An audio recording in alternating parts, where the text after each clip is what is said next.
Good morning.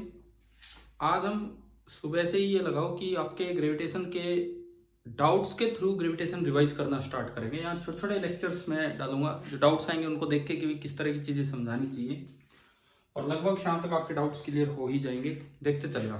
Gravitation ये 9th का वो पार्ट है जो आपके अगले माइनर टेस्ट में आ भी रहा है। अब तो 10th एनटीएससी में तो सब कुछ आता ही है, तो अभी ये पढ़ना ही होगा।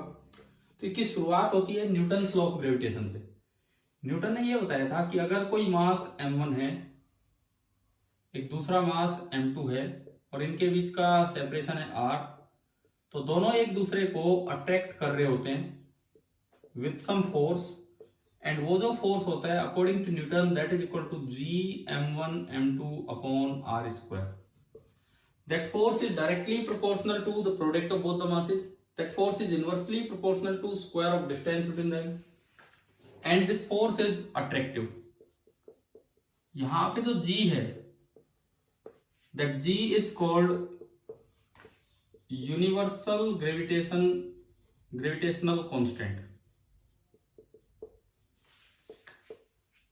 यूनिवर्सल ग्रेविटेशनल कांस्टेंट, इसकी वैल्यू हेनरी कैवेंडिश ने हमें वेरीफाई करके बताई थी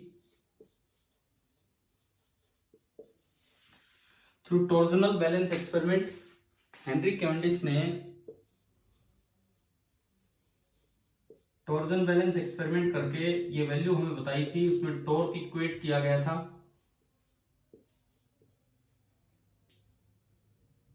जो ग्रेविटेशनल फोर्स का टॉर्क मैंने कल भी आपको पढ़ाया था, रोटेशनल इफेक्ट ऑफ फोर्स, उसको जो रिस्टोरिंग टॉर्क होता है वायर का, टॉर्जन वायर का, उससे इक्वेट करके ये निकाला गया था। और ये जो जी की वैल्यू निकल के आई थी काफी कम निकली थी, 6.673 इंटू 10⁻⁻11। यूनिट यहां से आ जाती है न्यूटन मीटर स्क्वायर पर KG square.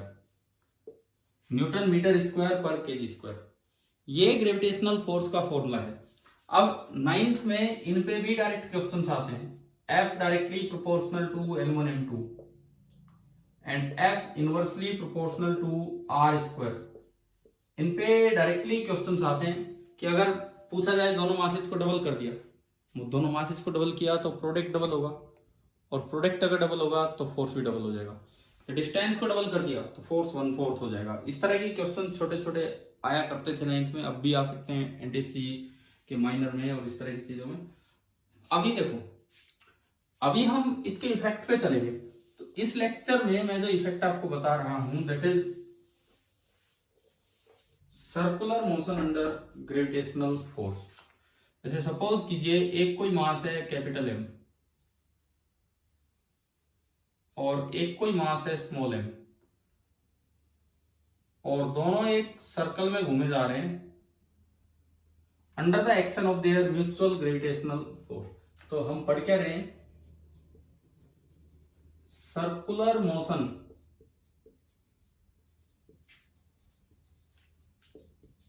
Under the action of mutual gravitational force. मान लो इस सर्कल का रेडियस है r, तो असल में इन दोनों के बीच की सेपरेशन हो जानी है 2r। अगर इस सर्कल का रेडियस r है तो दोनों के बीच की सेपरेशन हो जानी है 2r। अब किसी भी एक को देखूं, जैसे मैं इसको देखूं तो इस पे जो फोर्स लग रहा होगा F, that will be G capital M small m upon 2r का होल स्क्वायर। 2r का होल स्क्वायर का मतलब है 4r square. G capital M small m upon 4r square. ये तो लगा इस पे फोर्स। मान लो इसने स्पीड कुछ v1 गेन की है और इसने स्पीड कुछ v2 गेन की है, इस तरह से सर्कल में चक्कर काट रहे हैं। तो दोनों का एक टुवर्ड्स द सेंटर एक सेंट्रीपिटल एक्सेलरेशन होगा v²/r। इस वाले पार्टिकल का तो होगा v1² r ये हो तो, और इस वाले पार्टिकल का एक्सेलरेशन होगा v2², ये सेंट्रीपिटल एक्सेलरेशन है बाई r। तो अब अगर मैं न्यूटन्स लॉ लगाऊं, न्यूटन्स लॉ पहले मैं लगा रहा हूं ऑन कैपिटल M, तो net force is equal to mass into acceleration. Force तो दोनों पे सेम है, G M small m upon 4r square is equal to capital M into उसकी acceleration v2 square by r। एक r से एक r गया, एक m से एक m गया, तो v2 निकल के आ रहा है under root of g small m upon 4r। v2 आपका ये निकल के आ गया। सिमिलरली अगर आपको v1 निकालना हो तो आप न्यूटन सेकेंड लॉ लगाएं ऑन स्मॉल m। ये निकालना मुझे v1, तो मैं इस पे न्यूटन सेकेंड लॉ लगाऊं। नेट फोर्स वो तो वही है, g capital M small m upon 4r square is equal to उसका मास इंटू उसकी acceleration. Net force towards the centre is equal to mass into centripetal acceleration. यहां m से m गया और यहाँ पे जो v1 आएगा under root of g into capital M upon 4r। तो दोनों की स्पीड आपने निकाल ली। अगर दोनों का टाइम पीरियड भी पूछा जाए, जैसे कैपिटल M का टाइम पीरियड t2, तो आप इसको लिख सकते हैं 2 पाई r by v2। Capital M का time period t2 that is 2 pi r by v2। आपने ये इसमें पुट किया तो t2 निकल के आया 2 पाई r अपॉन v2। v2 हमारा है अंडर रूट जी m स्मॉल m और ऊपर गया अंडर रूट 4r। तो यहां से t2 आया, 4 का अंडर रूट 2 बाहर, तो 4 पाई अपॉन अंडर रूट जी स्मॉल m और r की पावर हो गई है 3/2। सिमिलरली ये तो ऊपर वाले का टाइम पीरियड है, अगर इसका टाइम पीरियड पूछा जाए t1, तो ये होगा 2 पाई r अपॉन v1।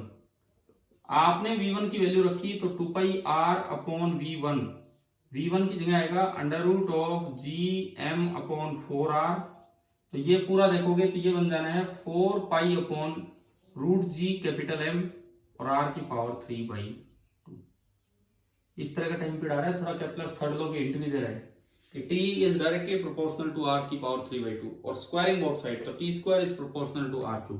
उसी के अकॉर्डिंग आपके ये आंसर्स आने लगे हैं। तो एक दो बच्चों के डाउट्स इस तरह के आ रहे थे कि मोशन अंडर ग्रेविटेशनल फोर्स, तो वो आपको समझ में आ गया होगा।